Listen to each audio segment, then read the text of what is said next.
This program is designed to provide general information with regards to the subject matters covered. This information is given with the understanding that neither the hosts, guests, sponsors, or station are engaged in rendering any specific and personal, medical, financial, legal, counseling, professional service, or any advice. You should seek the services of competent professionals before applying or trying any suggested ideas.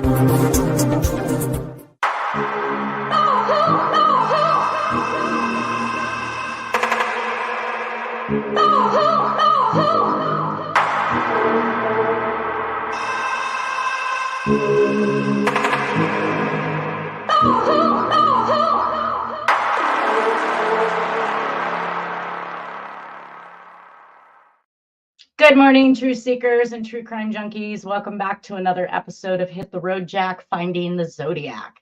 I just came back from a great vacation in Arkansas with my son, so I'm refreshed, I'm renewed, and we have some great things for you today. I would like to welcome Harriet Suchet to the show. Yes, good morning. Good morning. Okay, I want to be real quick. I was trying to say the last show, don't lick the 2-cent Washington stamp. I'm explaining that the SheMac perforation stamps that Jack keeps on asking for me is 1 million times now, that's supposed to have this peyote stuff, that people do have them and they want $17,000 for the stamps or whatever it is. But do you think they know what's on it that makes it worth $17,000? I don't know, but if people are getting wind of this, some people might be stupid. Well, let's see if I can be tripping if I lick this stamp. It's funny, but it's not funny. So All right. Well, I did have an interesting question brought up, which I thought would be great for you and I to discuss. Of course, Nolan is going to be hopping back on with us anytime now. And once he's in, I'll introduce him. But I received from Ezra Kubis a YouTube response or question, should I say, that he stated, I have read things that Darlene, Paul Stein, and Zodiac all had some affiliation with the Black House in San Francisco, and that Levy in the late 60s had called the police stating that he felt that the Zodiac was one of his parishioners. Do you think it's possible that Jack could have been involved in this circle and knew all of them previously? I think indirectly, because it has a lot to do with, we're talking about a lot about religion lately, and a lot of people saying about the satanic circles, which of course they would be experimenting with the LSD. You had the CIA come out with their version of Orange Sunshine during that time period. Well, but I'm just speaking in regards to this question right now, not any of the other things. But he's asking if I felt that there was some involvement. Now, I don't know why, if he was involved with these people in the Black House, that he would then turn around and want to kill them. That doesn't make any sense. No. I do know that there is some connection, because the Zodiac writes Hearst or writes the newspaper in regards to the SLA. So there is some indications there that there was involvement, or at least some interest in what they were doing, especially around the time when they abducted Patty Hearst. But I thought that was an extremely interesting question, because we are seeing everything circle around. So I just basically answered that the Zodiac spoke of underground societies and wrote about the SLA at the time Patty Hearst had been abducted. It may make some sense why I feel that he is either harassing Hearst or using his newspapers to facilitate the messages. In fact, one of the things that we're going to step into right now is the statement or the written little list letter by the Zodiac. So I'm going to move forward into that, because I actually was in the middle of this research when I found the YouTube request or question in regards to it. So I did have 2 people that were murdered in San Francisco. Both were prostitutes. Both were African American. I'm not sure if the communications at the time are indicative of him changing his MO. But we had on August 4th, 1970, 23-year-old Brenda Vance in San Francisco, who was a prostitute. She suffered blows to her head, numerous burns of her torso and chest, and she was African American. On August 30th, 1970, 22-year-old Janice Smith in San Francisco, also a prostitute, suffered blows to the head, severe mutilation, including removal of nipple from left breast, which I found was consistent with Black Dahlia. Mm-hmm. But we are now seeing a change, obviously, in an MO, because now these are no longer white co-eds or females. Now we're having the African-American insertion of the MO.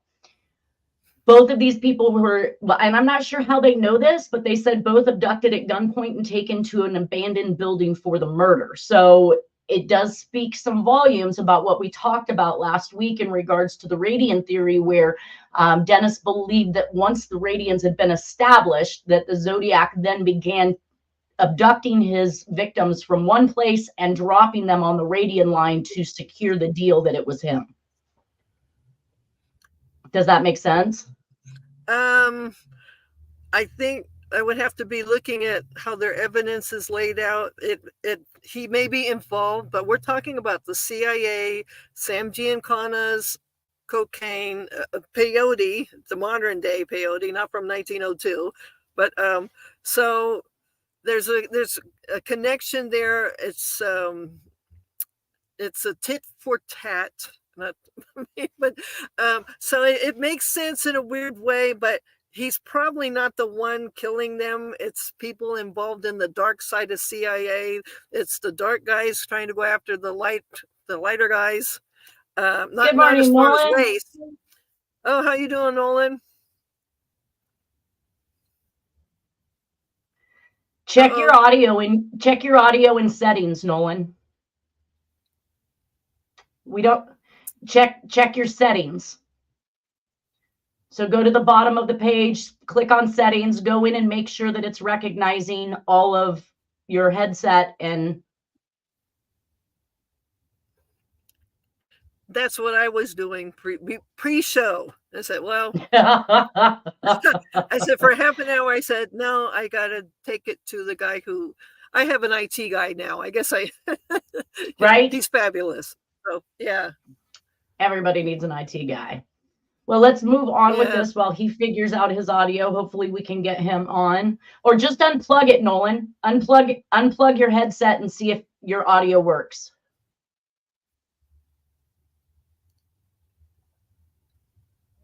I have no sound from him. Oof. Mm-hmm.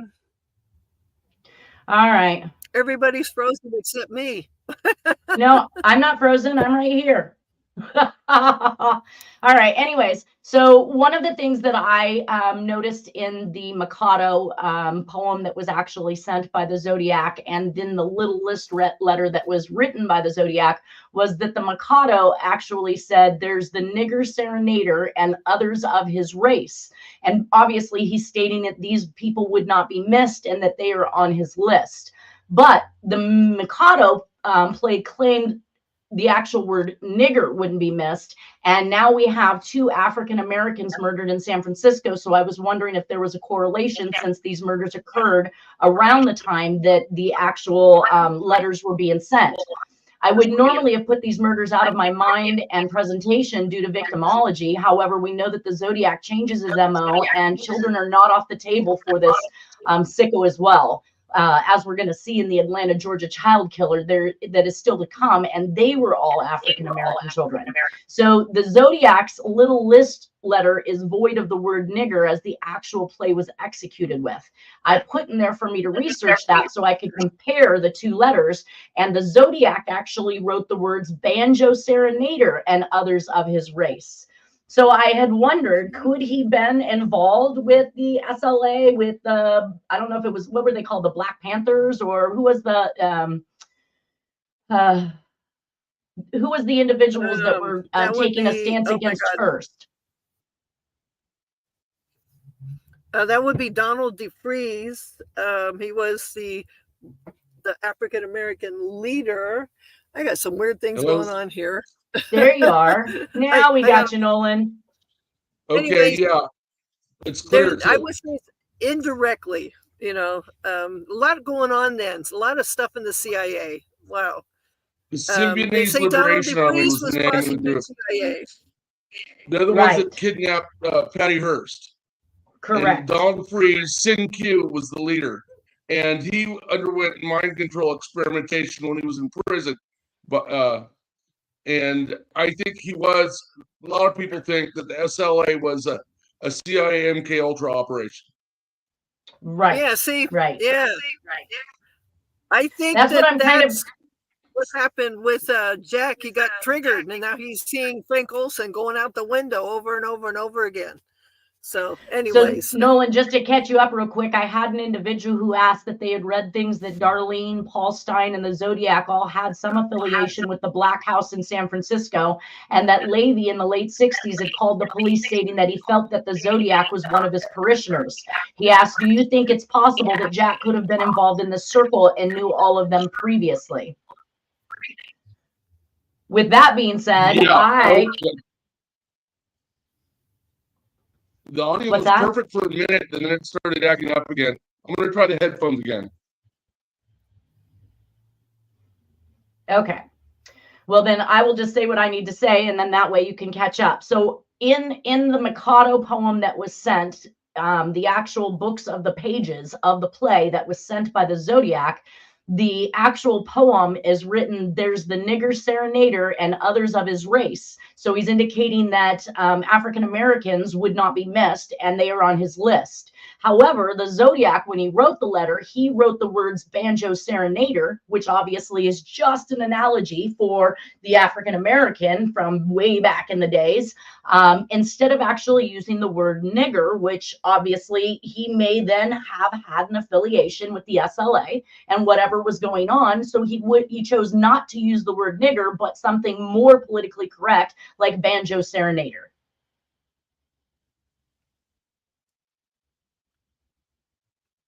Did you get? Oh, I've lost your audio again.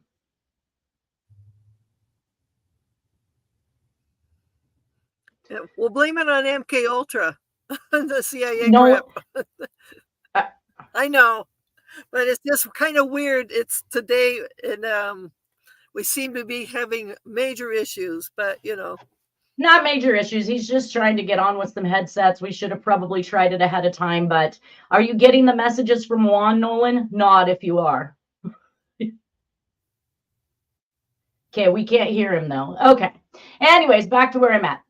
We are now in September of 1970, and Jack moves into South Lake Tahoe, later bringing Danny Reynolds home with him. I thought this was an extremely strange thing that Dennis mentioned, since Doris Reynolds is recently separated and divorcing Jack. So why would her son, and I'm guessing his age was approximately a sophomore somewhere in high school, allow her 15 or 16-year-old son to move in with the likes of the man that she describes Jack to be. And the reason why she's leaving him is because he is just basically that evil. He's attempted to smother or kill her 3 times. He's walked her into the woods, telling her that he was going to make her dig her own grave. Like some of the most horrible things I can imagine a woman having to go through, then allows her son. And maybe she didn't have control of Danny. Maybe he was literally an outcast or the black sheep moving to his own beat, and he's the one that walked away and left. I have no idea. Either way, he ends up in South Lake Tahoe with Jack, which makes for a pretty interesting story when we get to that point. Also, I wanted to note that in September of 1970, with Jack moving to South Lake Tahoe, we had already had the 13th victim letter come out. So it came out indicating 13. Let's see if we can find that real quick. Definitely before the little list. So here, 13 slaves, in which he's indicating on July 26th of 1970. So that would tell me that victim number 12 went missing or was dead previous to to Donna Lass going missing, correct? Are you asking me? Because yeah, I'm finding that again is actually from 1974, so that makes sense. That even though we're thinking we're looking at 1970, that the person did before that came out. Does that make sense to you? Because it kind of does, because I know that it isn't for quite some time. What, March of 71? that the missing 12th victim card comes out. So that's still a year ahead. And yeah, like you said, if we are being conned about the years that these letters were actually produced, then that's taking a piece of the puzzle and misplacing it to make it even more complicated to solve who's responsible for what's going on. Yes. See? Well, this memo here is from the FBI, and I thought this was an extremely interesting memo from the FOIA files from the FBI. It says October 22nd, 1970, General Investigative Division. Zodiac is the alias of the West Coast murderer who claims to have killed 13 people and who is believed by police authorities definitely responsible for 7 murders. Now, I'm not sure who they're talking about these 7 murders at this point in time, because as far as I can tell, they've only attributed 5 murders to the Zodiac, or at least that's the story they'd like to feed us. If we're starting to find out that timelines and events are a little bit skewed by these individuals, then we might understand more by October of 1970 how there is more victims or more murders than we've been made to aware of to this point. It says we are not actively investigating the murders, but conduct out-of-state investigation for local authorities on limited basis. Several Zodiac threats have been mailed, and the Bureau has an extortion case. However, U.S. Attorney has indicated preference for prosecution by local authorities in murder charges. Attached discloses something arrested in Ohio on a charge of murder wherein victims' bodies was mutilated, including the cutting of a Z on her abdomen. 2 Negro prostitutes were found murdered in San Francisco during 8 of 70 with mutilations similar to the Ohio death. San Francisco authorities requested assistance in obtaining major case prints, photographs, and whereabouts of this person during 8 of 70. If approved, Cincinnati will conduct the limited investigation requested. So the reason why I found this interesting is because they've not tied any of Zodiac's doings up to this point to anything out of state that would require their jurisdiction. If they started acknowledging that the Zodiac has operated in different states, it automatically falls into the lap of the FBI.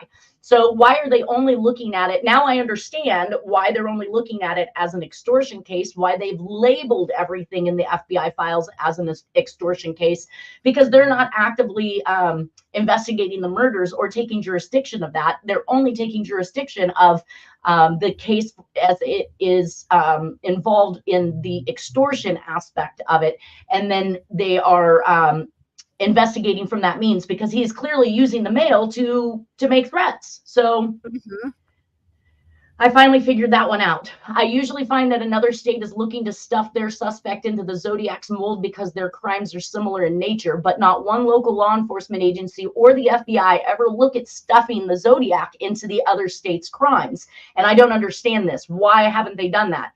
They are being informed that the MOs are similar, and I've seen a definite connection between the activity in other states, and I write about it here. So this would definitely be grounds for the FBI to take over, but they never do. And I completely am at a loss as to why they haven't. CIA, if there's CIA operating within the borders of the United States.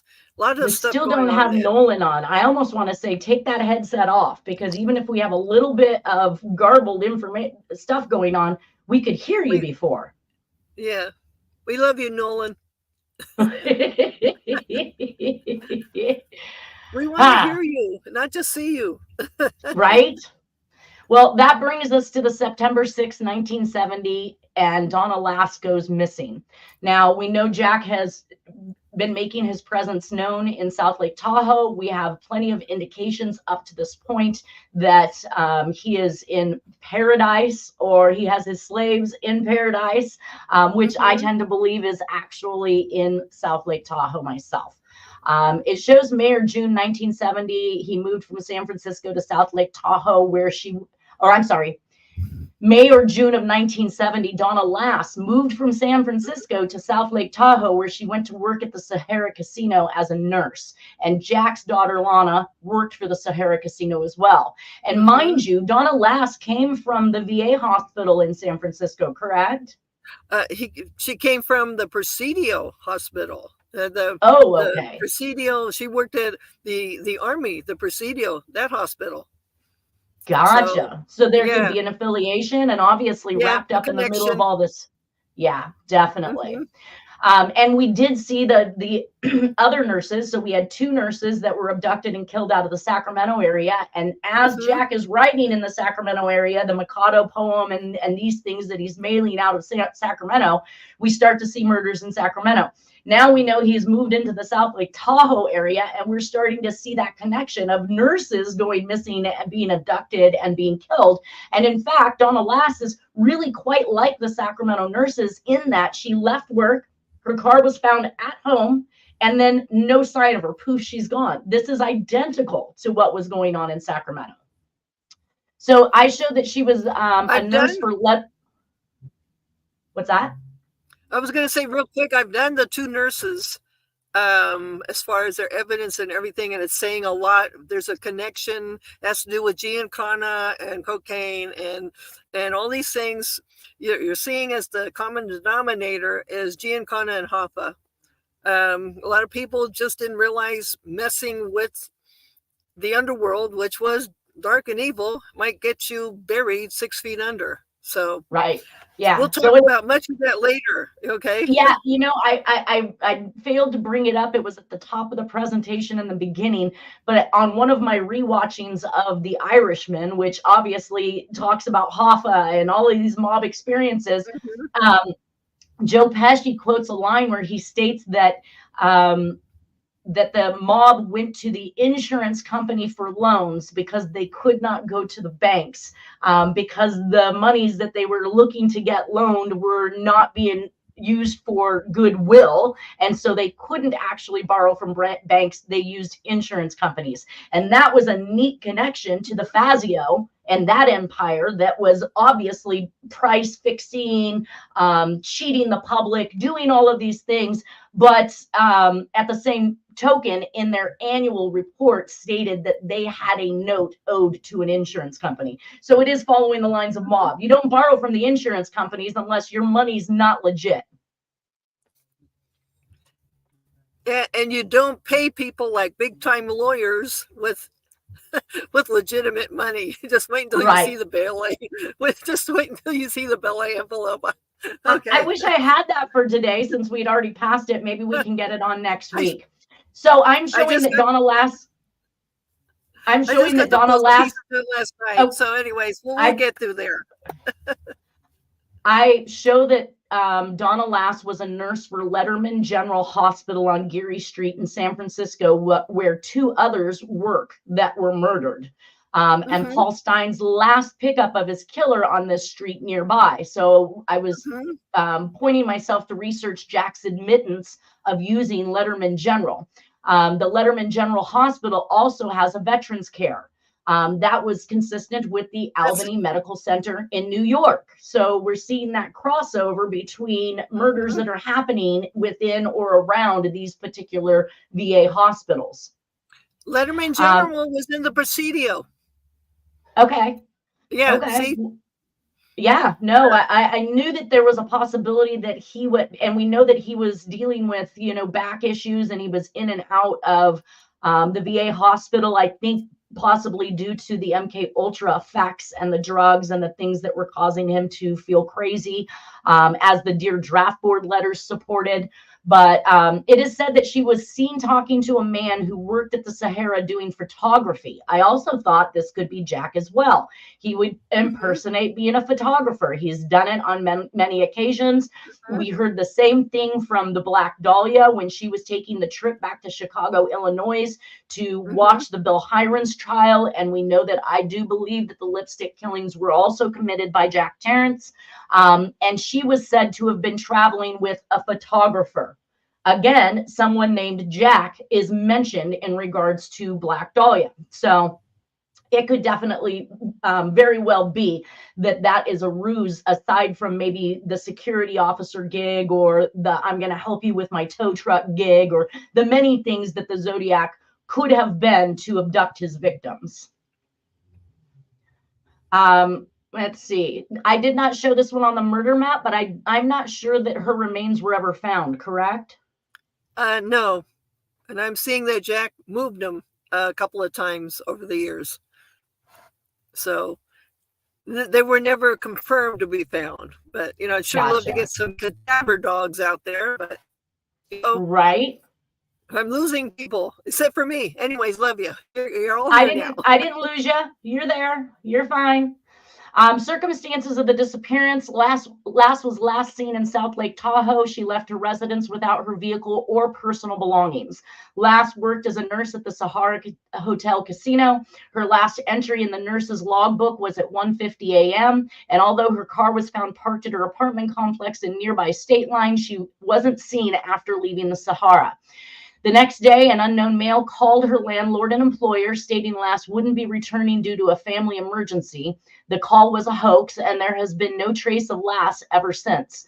Donna Lass, supposedly the last victim of the Zodiac. I don't know how they claim the last when they got a 13th victim card, and they believe that Donna Lass is the 12th, but though her body has never been found.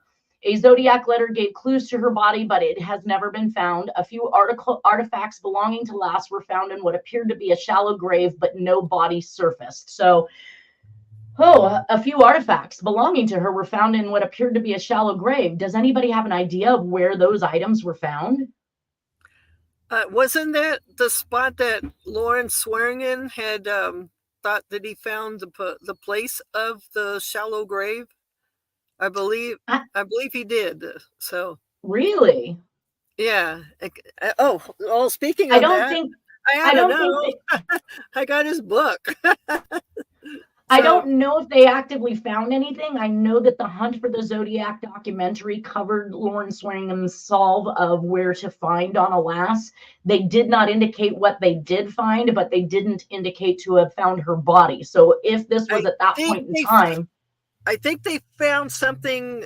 They had some dogs up there. I'm trying to remember all the stories, and I do have the book. Anyways, that they found something that was indicated that there was a person there at that location at one point buried, but it had been moved. So here I am a couple of years later.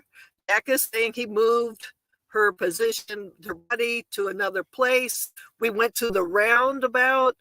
It was at one point supposed to be there. And then there's another place, possibly right here at the North OHV. The remains were moved, and along with a couple of others. Not to be too macabre, but it is what it is. It's fairly complicated to get your hands on ground imaging machinery or on cadaver dogs, but I would like to put a call out there to anybody who has access to a cadaver dog. Maybe they're retired cadaver dog. Who knows? That could still enjoy a little bit of a hunt or a chase to some of these locations that we've established to see what we could find. That would be amazing. That's the kind of help this case needs, is individuals who want to come forward, put in their time and effort to see something like this close. Say something, Nolan. Oh, he's saying something, but I can't hear him. Dang nabbit.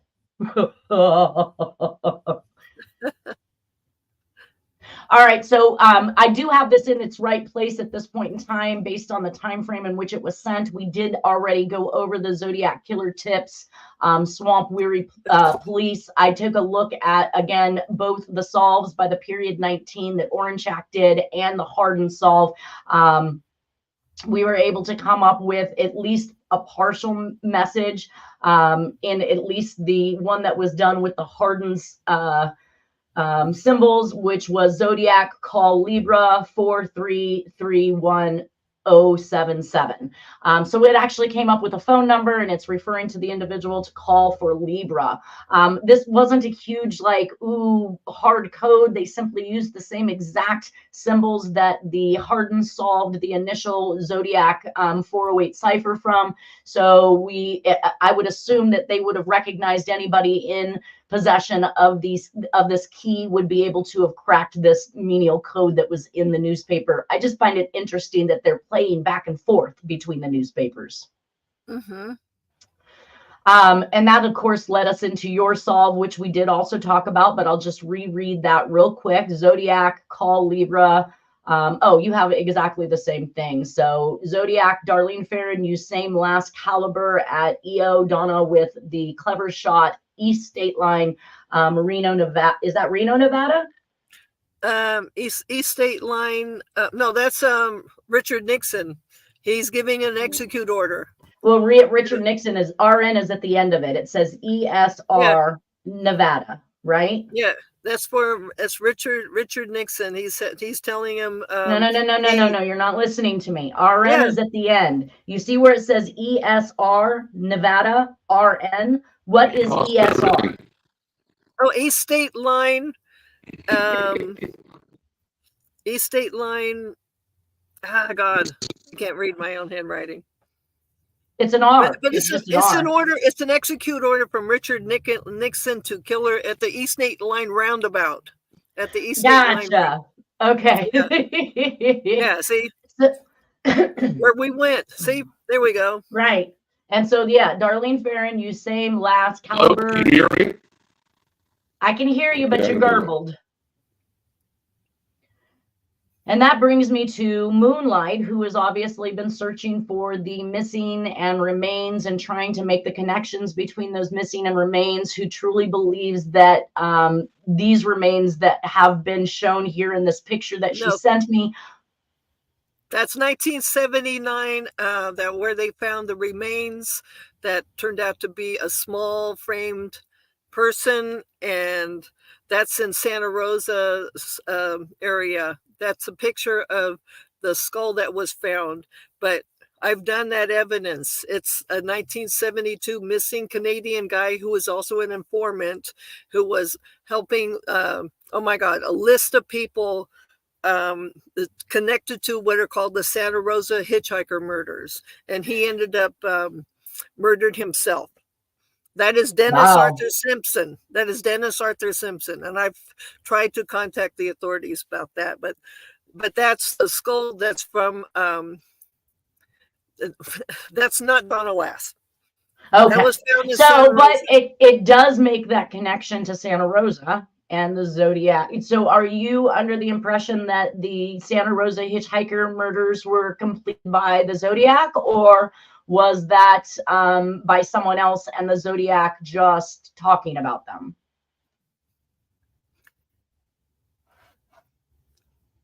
This happens. Can you hear me okay? Because everybody's freezing except for me. I'm not freezing. I turned down my microphone stuff or whatever. So maybe that's helping a lot. And I'm sitting farther away. But yeah, all right, so there's a lot of CIA stuff. So my question, well, and we know with Bohemian Grove out there in Santa Rosa, they shut it down for a couple weeks out of every year in order for all of these high profile leaders and military people and big business people to come and have their little camp out sessions where they discuss things about how they're going to take care of the population or maybe even control them. Who knows? So maybe that was there's a symbolic owl. Okay. Yes. Anyways, keep going. And the symbolic owl of Bohemian Grove, their headquarters are actually in San Francisco. So everything is tying right back into one nifty little circle. So my question was, did you believe that the Zodiac was responsible for the hitchhiker murders, or do you believe that part of the group is and the Zodiac just wrote about these? No, he's involved with He didn't kill any of the Santa Rosa hitchhiker murders. He didn't purposely murder quite a few of those people. So, but it's. What do you mean purposely? Because he says, and I have the decodes. He says that there was an execute order to go after John and Reve Walsh, mainly Reve Walsh, because nothing was working. They were involved with killing a lot of these young girls. And so Jack was to go and get Reve Walsh. And because it was dark, he grabbed the wrong tied up girl. It's in the books. You're going to see it. It's very macabre and very disgusting. It's in the book. The main one, the gray one. It's definitely in there. All right. So yes, I just received Harriet's new book, America's Most Evil. I have long since actually contemplated how one goes from losing a child to an abduction and murder to becoming one of the most high-profile individuals in the media, on TV, working with the FBI, unless there was some type of connection there. I mean, just how does somebody go from that, you lost a child abducted and murdered, to I now run one of the most popular shows on the syndicate that there is? It's just absolutely disturbed. Anyways, who he got. He says the wrong person that he got, because it was dark. He thought that he was grabbing Rebay Walsh, but they had traded IDs with Jeanette Kamahili, and he grabs her, and you'll see it in the decodes. Oh my God. So he grabs her, and then he sends a message to Nixon through all these series of events, through the evidence, decoding the evidence that was in the newspapers. I'm going like this, all the wires carrying it to back east. Anyways, he said, Nixon, I goofed. I was supposed to get, Brevet, but I accidentally got Jeanette Kamahili. And he says he will get even and rip her son's head off on July 1981. So he actually says getting even is going to be to abduct the Walsh's son. Yeah, and it's Dan Rand Walsh, not Adam Walsh. There's another son. Dan Rand Walsh. There's another son. It's Dan Rand Walsh. And he's to abduct that kid and rip the son's head off in Florida. It's in the decoded missives. It's just amazing how they did this. So who is the evidence? So how is it that they had another son, and why do they produce everything on Adam Walsh? He says in the Scorpion ciphers, I'm like smiling at all of this, that he knew through his crew people that they were working with, that they staged, and this is going on right now with Megan Walsh, his daughter. She knows she was born afterwards, that it was staged. The CPS had staged the disappearance of Adam Walsh while they found the remains, the head of, it's Dan Rand Walsh. Really, well, all really, right. Well, we'll discuss that when we get to the when we get to those others. So, missing Tahoe nurse's family offers a reward. They stated that John Miller, a private investigator employed by the woman's family to continue the search for her, said the reward had been offered by the family. Miss Lass, 25, last was seen September 7th. So the days go back and forth. September 6th, September 7th. I don't even know. Walking with a young blonde man near the apartment she had rented the day before and never lived in. She left behind active file, but detectives have had followed every lead to a dead end. So the next day, the Sahara Tahoe and her landlords at Monte Verdi Apartments got calls from a man who said that Donna was ill and had left town on an emergency. So here's that follow-up phone call, just like we'd seen occurring with the Zodiac, to the victim's family members or to the police. Go ahead. Can you hear me now? Yes, I can. Awesome. Finally, it's all right. Now you guys are coming through loud and clear now too. I don't know what the deal was, but now it's good. Beautiful. So deputies discount Zodiac as slayer of two here, they're saying, and it is sheriff's investigators Friday downgraded speculation linking the elusive Zodiac killer to two Sacramento murders, which they are now trying to bifurcate the nurse connection of the two nurses that are killed in Sacramento as it relates to Donna Lass being a nurse and going missing as well. They discounted news reports of possible connection between the Zodiac cases and the unsolved slayings of Sacramento's Judith Ann Hikari, 23, and Nancy Marie Belenak, 28. Certainly it is a possibility, but then anything's a possibility, said Lieutenant Jerry Salter, executive officer of the Patrol Division. He says, I don't expect that the Zodiac killer's involved in these two slayings, but in this instance, well, everybody's a suspect. The comments came on the heels of the Zodiac killer's return to the headlines Friday morning with the suggestion that his 12th victim is buried under the snow near Lake Tahoe. So clearly this is an article from March 27th of 1961, because we know that on March 22nd, I don't know why that says 61. I'm pretty sure it's supposed to say 71. Yeah, that's what I was looking at that too. 71, yeah.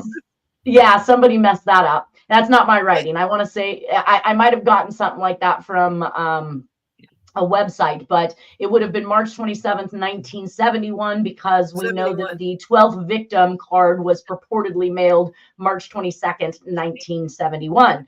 So how does that play into your 1974 messages if the assertion by Dennis is that card mailed on March 22nd, 1971 in Pleasanton was mailed on the same day Jack was there for court?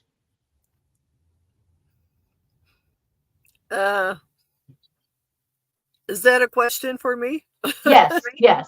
Uh-oh. Yes, because you were stating that some of these communications have been perceived to have been written at a time earlier than you're finding or believe that they were actually written.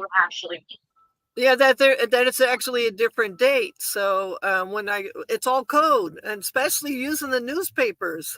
There's stuff being relayed in the newspapers. It's code, especially if it's UPI. So we may be thinking that it was sent such and such date, but you won't see it until later, like in the 1970s. They're saying, well, we believe this was sent at a certain date, and it wasn't.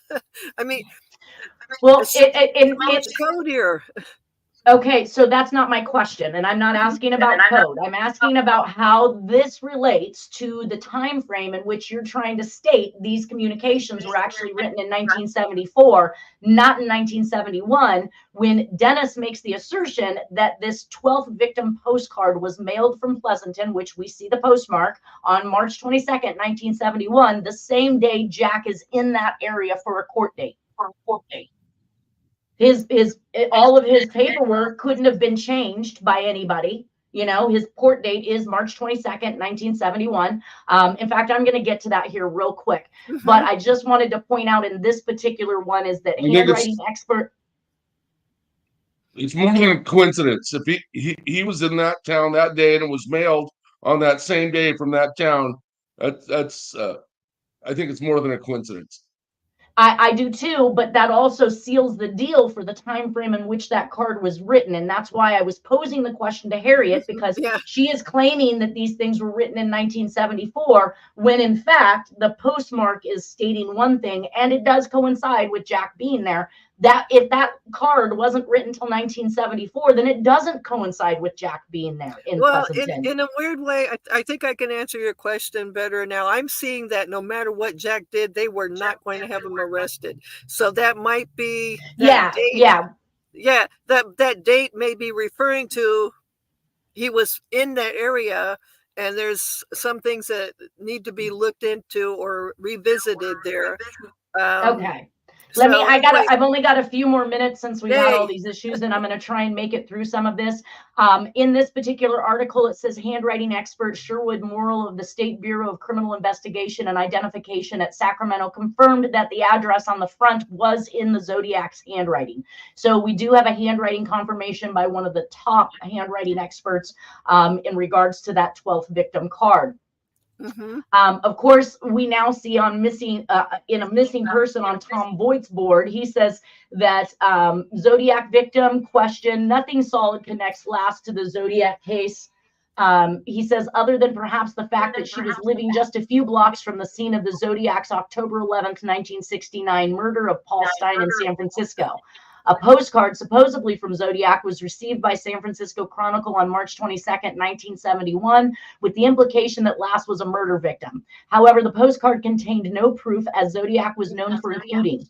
Furthermore, in 1999, a retired detective revealed to me that a former Zodiac investigator had committed to forging the Lass postcard. His conclusion, the facts indicate Lass was abducted after arriving at her apartment, which is behavior Zodiac never demonstrated. I'm calling BS.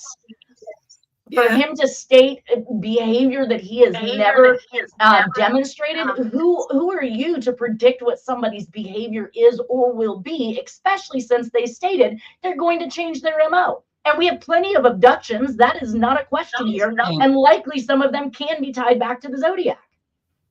And they didn't know that Jack was a suspect. And if they did, they would have known there was connections to Donna Lass and Tahoe. Exactly. Yeah, at this point in time, when this is being printed on Tom Voigt's message board, of course, now he's trying to bifurcate Donna Lass as any part of the Zodiac case, and then to claim a former investigator admitted to forging the last postcard. That is the first time I've ever heard anything like that. But these guys will do anything to actually derail you from looking in the right direction. There were allegations that Tashi, the San Francisco police detective, forged one of the Zodiac letters, but I don't think that was ever there proven wasn't true. It wasn't proven true. They actually did exclude him. All of the research that I did on that, they tried to state that he had to kind of bolster and put himself in the limelight again. But the fact of the matter is that I find that both the letters that they are trying to claim are hoaxes are not hoaxes. They are clearly written by the same author. I've showed all of those handwriting characteristics that show that they were not forgeries. Again, just another way to dissuade us from putting the pieces together. Now, in 2000, I found this in Dennis's belongings when I visited Harriet. She had some of his work and research that he had done. So it was my first time getting to see some of these articles. But this one says, police suspect Tahoe case linked to Zodiac killer. Now, this is in 2000. Let me see. This article ran Thursday, November 16th of 2000. So well after. Now they're actually putting these things together. So it says South Lake Tahoe, her bathroom light was left on and there was no signs of a struggle. Piles of clothes lay neatly folded in her new apartment, but 25-year-old Donna Lass never came home to put them away. Lass disappeared in 1970 while working a late night shift at a State Line Casino nursing station. 30 years later, little progress has been made in solving the mystery, but South Shore detectives have been investigating Lass's case since August, thinking she might have been a victim of a serial killer who called himself the Zodiac. The killer sent dozens of letters to several California newspapers that began with the words, "This is the Zodiac speaking."